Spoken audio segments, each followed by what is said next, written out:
Wow.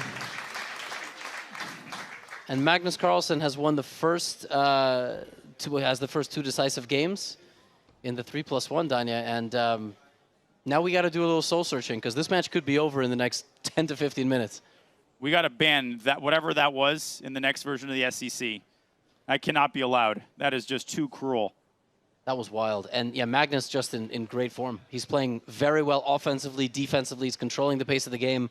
And you do feel Alireza has lost a little bit of his confidence here. I would never imagine why just suddenly. Yeah. It just disappeared just like that. Poof. But you know, it kind of felt that way. He was up 2.5, 1.5. I hate to bring up memories that happened just an hour ago, and then he lost that game kind of quickly after taking the lead, and then it was all Magnus.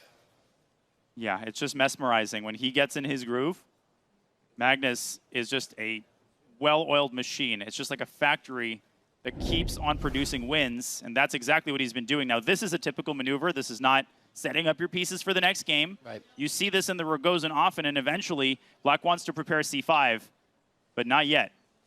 No, not yet. Queen E7. Do we even need to say anything? I think the chat would be plenty entertained by the oohing and awing of the audience. Yeah. No, I think there's definitely an energy, like folks are stunned. And I think this says a lot more about Magnus showing up today and putting a little bit of a water, if you will, on the fire that has been Firouzja over the last few months. And all of the best players of any sport, they're self-critical, right? They win a game, a championship, a match. They come to the interview and they say, I'm not satisfied. I'm not satisfied about this. I did this badly, and I want to do this thing better the next time. Well, this is the next time, and maybe Magnus will say, I wasn't happy with the way I started the match. There is very little to criticize in this last hour and a half of dominance that he's displayed.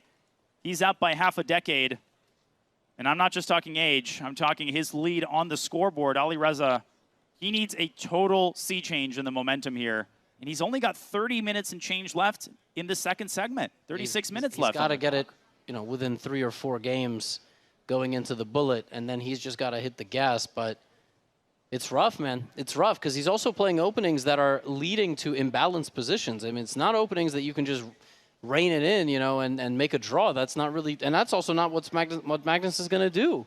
Yeah, Magnus heard you say Alireza should hit the gas, and he's like, give me a break. Yeah, Queen C3, the bishop goes back to G7, but this is a nice positional squeeze by White, and the only thing he's wondering is when to put the knight on D6.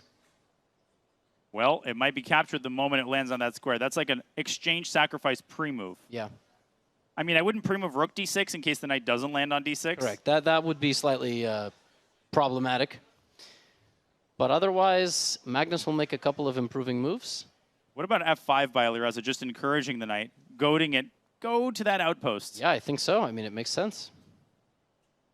All right, rook D1. Give White too much time. You could play Queen A3 and then Knight D6. Yes. A little bit scarier. Yes, he's still really asking for the knight to go to D6, but now there's bishop F8. Yeah, that bishop it was on B4, then it was on G7. Now it's going to E7. Something's going to give here. Something like F5, Knight F6. This has been just a slow maneuvering game, just improving. There's F5. There's F5. by the way, knight F2 in some situations as well to go to D3 and E5. Ooh, and that doesn't run the risk of the knight getting either trapped or banished to a deep dark corner of Siberia on H5. Yes. So knight F2 is a fascinating move. I don't know. Very Magnus-esque. You think he's about to pounce and jump forward, then he goes back, reorients himself, and knifes his way. Knights his way into the outpost. Knights his way into the outpost, indeed. I wonder why he didn't go for it. Okay, apparently he's blundered. He's enjoying his position too much. He was trying to go for F7 with his bishop. Wasn't it that defended? Yeah. Why didn't Alireza go G4? He's threatening G. Well, no, he's not threatening GF. But G4. The bishop will never return. And the knight maybe taking the long way around. The Cape of Good Hope. Every move Magnus makes, the computer hates here, and it obviously sees something that we don't. So, it's like that quote. It wasn't very interesting, or I was no match for my computer at chess, but my computer was no match for me at kickboxing. Yeah. Magnus sees that eval bar reacting to his moves. Who He might be using his legs as well as his hand. Who said that? Some comedian. That was very humorous. Yeah, that's true. Especially after a nice bullet and blitz match. Oh, yeah. I've never done that. Never used my legs, though. Yeah. Oh, only head. Only when I get them involved in, throwing my mouse like a baseball. Yeah, let's focus on the chess here, because for whatever reason, Perugia has been granted an advantage for the majority of this game, and I suppose it's the bishops, I suppose it's the outside pawn, but we're waiting for him to convert an advantage. Queen g7 was slick because bishop f3 would have potentially run into bishop takes d4. I want to showcase that tactic because Alireza needs some love right now, and he's doing a lot of things well. Bishop f3 looks like you're forcing repetition. I think there's bishop takes d4 here. Eval is laughing at everybody except that joke. But rook takes d4, rook takes c2 is really cool. Yes. Because it takes the defender off of the rook, and here black has a bunch of extra pawns. Magnus avoids it. We go back to the live board. He played rook d1. Alireza got his queen back to e7. This did allow bishop f3. Here goes white's knight. A couple moves later than you thought, Levy, but it might eventually make its way to the destination. This is a very funny game. The engine's been hating the entire game by both players, but you wonder why Alireza took the queen off g7, right? The engine's just a hater, but look at how Magnus's play is coming together again. Yeah, and you wonder, like, now he's got to get rid of, and the white rook is going to d6. Bishop f3, probably just leave the rook there. He always has the right piece to put on the right square. Yeah. I agree. Maybe Alireza should have just sacked on d5. He took with the bishop so that he targets h6. I thought he was going to put a rook on d6.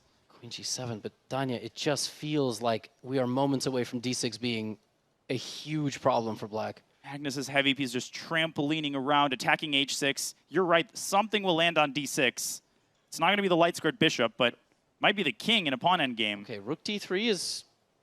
Yeah, it gets kicked out. a5 is also a target. We might see a furtive little queen e1 move.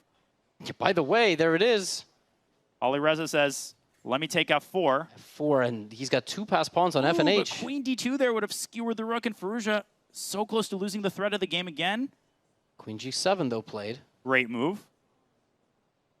Yeah, and now we can... By the way, maybe you could even take and play for the h-file. Oh, but he allows white's rook to infiltrate. Rook d8. Oh, that's so dangerous. Queen takes e5. Maybe Perugia holds on. Bishop takes e6 also has to be calculated. No, it's bad. And apparently this is losing. Queen b6 was not the move. But a5, a6 is coming, and yes. a7 is going to be made. a6 anyway.